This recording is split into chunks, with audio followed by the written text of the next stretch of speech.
In today's video, I'm going to teach you how to disable keyboard shortcuts in Trello. Keyboard shortcuts can be incredibly useful for speeding up workflows, but sometimes they can interfere with your experience, especially if you accidentally trigger them. If you're looking to turn off keyboard shortcuts in Trello, you've come to the right place. In this step-by-step tutorial, I'll guide you through the entire process of disabling this feature quickly and easily. Whether you're new to Trello or a seasoned user, these instructions are simple and straightforward, so let's dive right in.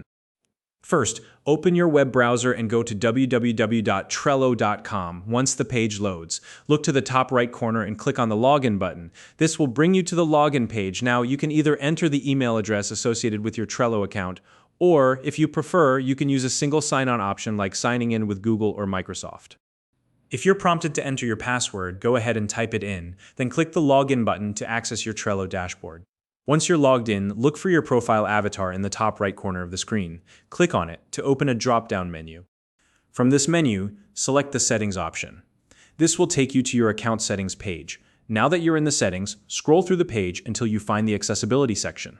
This section is where you can customize various features to make Trello suit your needs. Once you've located the accessibility section, click it to expand the options. Here, you'll find a toggle labeled Enable Keyboard Shortcuts. This toggle is what controls whether shortcuts are active or not. Next, to disable the keyboard shortcuts, simply switch the toggle off.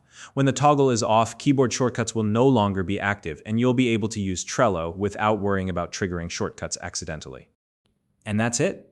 You've successfully disabled keyboard shortcuts in Trello.